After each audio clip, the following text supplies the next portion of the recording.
Champions trophy 2005 खेल के नए दौर की शुरुआत। अब जब हम चैंपियंस ट्रॉफी 2025 की बात कर रहे हैं तो हमें उस एक सवाल का जवाब भी खोजना होगा जो हर क्रिकेट फैन के मन में उठता है। क्यों सिर्फ 8 टीमें? क्यों नहीं हर टीम को मौका मिलता जैसे कि वर्ल्ड कप में होता है? आप देखिए, वर्ल्ड कप में डेथ से ड्राफ्ट टीमों का हिस्सा लेना कोई नई बात नहीं है। वर्सीड ओवर के इस बड़े टूर्नामेंट में छोटी से छोटी टीम को भी मौका मिलता है कि वो अपना टैलेंट दिखा सके। अफगानिस्तान और बांग्लादेश जैसी टीमें इसका जीता जागता उदाहरण हैं। लेकिन चैंपियंस ट्रॉफी, यहाँ मामला थोड़ा अलग है। इसीसी आईसीसी का मानना है कि चैंपियंस ट्रॉफी को वर्ल्ड कप जितना बड़ा नहीं बनाया जा सकता। क्यों? क्योंकि इसका उद्देश्य ही अलग है। चैंपियंस ट्रॉफी एक शॉर्ट फॉर्मेट टूर्नामेंट है जहां केवल सर्वश्रेष्ठ टीमें ही हिस्सा लेती है। इसका मतलब यह है कि खेल का स्तर हमेशा उच्चतम रहता है और हर मैच एक फाइनल जैसा रोमांचक होता है। ये टूर्नामेंट उन टीमों के लिए है जो पहले से ही खुद को क्रिकेट की दुनिया में साबित कर चुकी है। अब आइए बात करते हैं वेस्ट इंडीज और श्रीलंका की। ये दो टीमें जो क्रिकेट इतिहास में अपनी अलग पहचान रखती है, वो इस बार के टूर्नामेंट से बाहर क्यों हैं? वेस्ट इंडीज, जिसने क्रिकेट को कई महान खिलाड़ी दिए, जो कभी क्रिकेट का एक बहुत बड़ा नाम हुआ करता था, लेकिन अब वेस्ट इंडीज की स्थिति कुछ वैसी नहीं है जैसी कभी हुआ करती थी। वर्ल्ड कप 2023 में भी वो अपनी जगह नहीं बना सके और इसी कारण से वो फॉर चैंपियंस ट्रॉफी 2025 में भी हिस्सा नहीं ले पाएंगे। क्या यह उनके लिए एक चेतावनी नहीं है कि उन्हें अपने खेल में सुधार करना होगा? दूसरी ओर श्रीलंका, एक और क्रिकेट पावर हाउस जिसने 96 में वर्ल्ड कप जीता था, लेकिन इस बार वर्ल्ड कप 2023 में उनका प्रदर्शन उतना शानदार नहीं रहा और इसलिए वो टॉप 8 में अपनी जगह नहीं बना पाए। इस कारण से उन्हें भी चैंपियंस ट्रॉफी से बाहर रहना पड़ेगा। कभी कभी आप टॉप पर हैं और कभी कभी आपको वापस उठने के लिए मेहनत करनी पड़ती है। अब सवाल यह है, क्या ये नियम सही है? क्या सिर्फ 8 टीमों का यह फॉर्मेट बाकी टीमों के लिए अनुचित है? कुछ लोग कहेंगे हाँ, ये अनुचित है।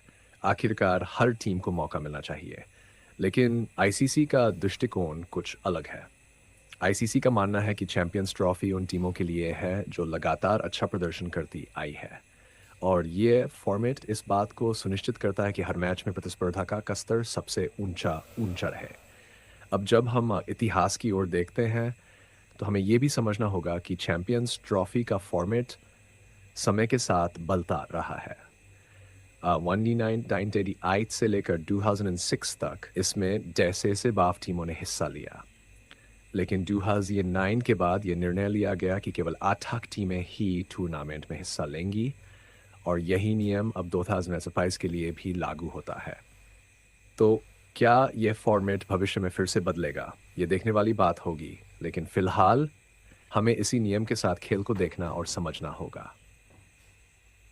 अब आइए बात करते हैं टूर्नामेंट की रणनीतियों की, क्योंकि जब 8 सर्वश्रेष्ठ टीमें एक टूर्नामेंट में भाग लेती हैं तो यह सिर्फ मुकाबला नहीं बल्कि एक युद्ध बन जाता है। हर टीम की रणनीति, उनकी प्लेइंग 11 और उनके खिलाड़ी की फॉर्म, ये सभी बातें मिलकर इस टूर्नामेंट को रोमांचक बनाती हैं। क्या भारत अपने घरेलू मैदान का फायदा उठा सकेगा? क्या इंग्लैंड की टीम अपने विश्व स्तरीय बल्लेबाजों के दम पर टूर्नामेंट जीत पाएगी? क्या अफगानिस्तान क्रिकेट के नए युग का आगाज करेगा?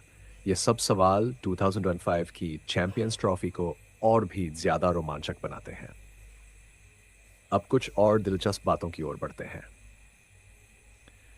आपको जानकर हैरानी होगी कि 1998 में जब पहली बार इस टूर्नामेंट का आयोजन हुआ था तो इसे एक मिनी वर्ल्ड कप के रूप में देखा गया था।